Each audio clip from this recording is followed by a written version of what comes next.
kali ini kita akan belajar pada muatan bahasa Indonesia dan PKN ya. Untuk yang pertama kita akan mulai dari pembelajaran muatan bahasa Indonesia dulu ya. Anak-anak, Ustazah mau tanya, apakah manusia bisa hidup sendiri tanpa bantuan orang lain? Bisa atau tidak? Tentu saja tidak bisa.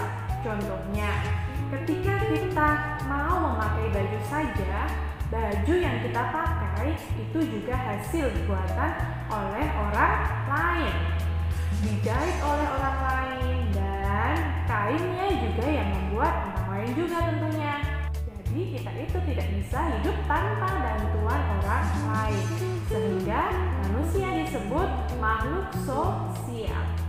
Kehidupan sosial itu adalah semua kegiatan yang berhubungan dengan orang lain.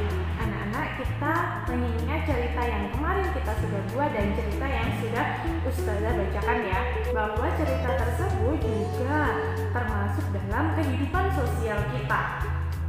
Dalam cerita tersebut, kita dapat menemukan berbagai macam kosakata yang sesuai dengan kehidupan sosial. Nah, kosakata tersebut meskipun berbeda kata, namun ada loh yang sama artinya. Kita lihat pada contoh kata menolong. Menolong itu persamaan katanya yaitu membantu. Jadi, membantu dan menolong itu mempunyai arti yang sama.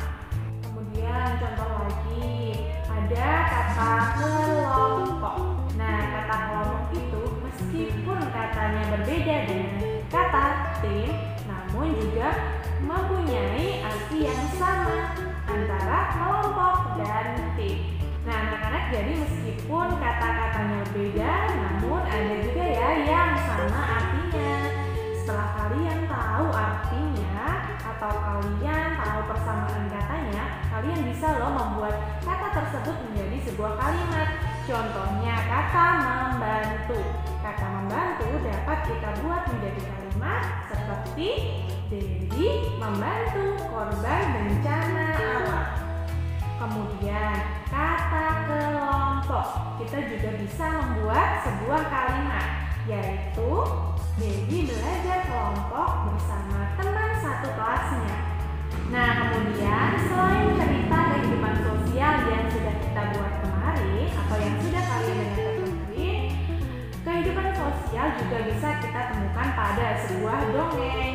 Dongeng itu merupakan cerita rekaan atau khayalan. Jadi cerita pada dongeng itu tidak nyata ya anak-anak. Melalui dongeng kalian dapat mengetahui manakah sikap yang baik dan manakah yang sikap yang harus kita tiru. Misalnya sikap kerjasama dan toleransi dalam kehidupan sosial. Untuk memahami sebuah dongeng, kalian simak ya dongeng yang akan Ustazah bacakan pada kesempatan kali ini, yang berjudul Si Gung yang Baik Hati.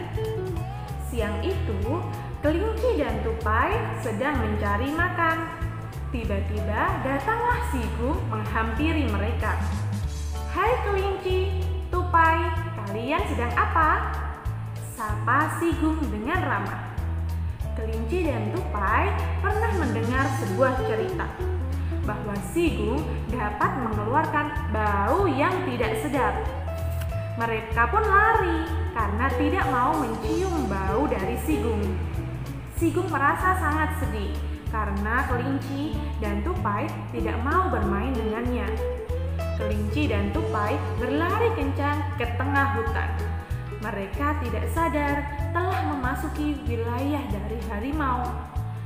Harimau dan teman-temannya mengaum dengan kencang. Apa keperluan kalian di wilayahku? Seru harimau. Mereka mengepung kelinci dan tupai yang ketakutan. Saat itulah si Gung datang. Jangan ganggu teman-temanku, ujar si Gung. Memangnya kau bisa apa? Ejek harimau. Kelinci, tupai, tutuplah hidung kalian, kata si Gung. Kelinci dan tupai menuruti si Gung. Si Gung lalu mengeluarkan bau yang tidak sedap dari tubuhnya. Saat harimau dan teman-temannya terbatuk-batuk, Sigung memberi aba-aba pada kelinci dan tupai untuk melarikan diri. Mereka berlari cepat hingga ke tepian hutan. Kelinci dan tupai berterima kasih kepada Sigung. Mereka sadar bahwa Sigung adalah hewan yang baik hati. Sejak saat itu, mereka bertiga menjadi sahabat yang baik.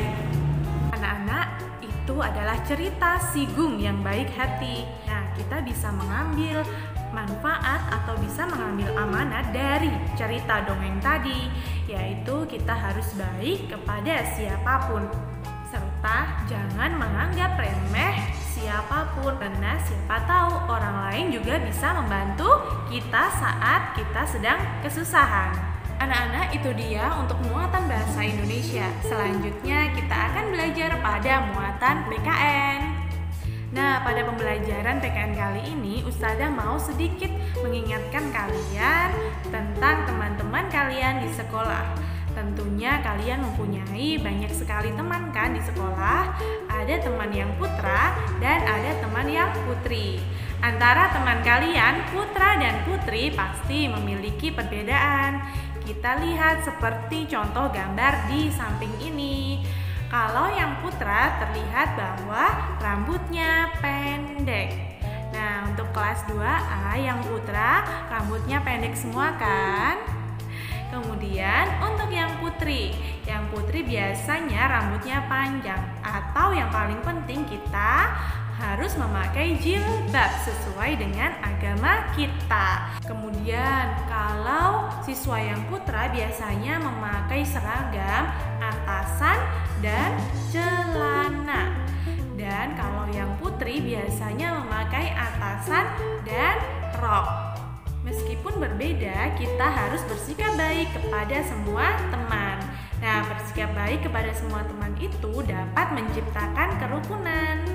Itu perbedaan dengan teman-teman di sekolah. Selain di sekolah, di rumah pun kita juga mempunyai perbedaan loh anak-anak. Contohnya pada perbedaan usia di rumah. Tentunya anggota keluarga kita mempunyai usia yang berbeda-beda kan?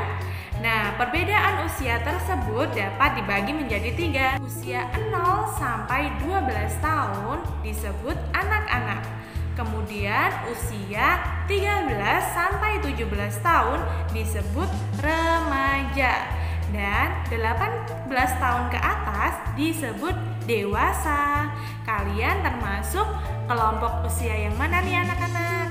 Selain perbedaan di sekolah, di rumah, ada juga perbedaan di lingkungan kita.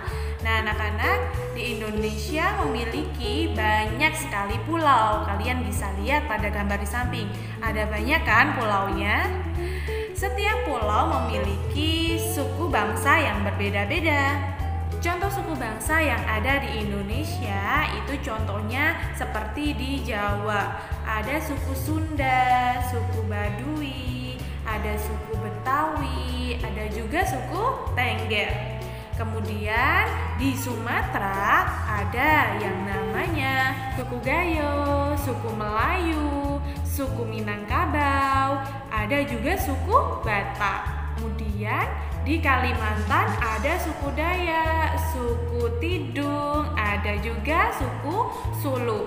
Kemudian di Sulawesi ada suku Toraja, ada suku Bugis, ada suku Toli-Toli, dan ada suku Minahasa. Kemudian di Papua ada juga suku Asmat, ada suku Dani, dan ada suku Arfa. Nah, anak-anak, masih ada berbagai macam suku yang ada di Indonesia. Temanmu juga pasti ada yang berasal dari berbagai suku. Namun, meskipun berbeda, kamu hendaknya selalu berteman kepada siapa saja meskipun berbeda suku. Kita harus mempunyai sikap saling menghargai dan menerima setiap perbedaan. Karena hal tersebut dapat menjaga kerukunan antar teman. Nah anak-anak, sekian untuk pembelajaran tematik kali ini. Semoga bermanfaat ya untuk kalian. Jangan lupa untuk mengerjakan tugas yang sudah Ustazah berikan. Dan tetap menjalankan sholat 5 waktu, mengaji dan selalu melaksanakan kebaikan.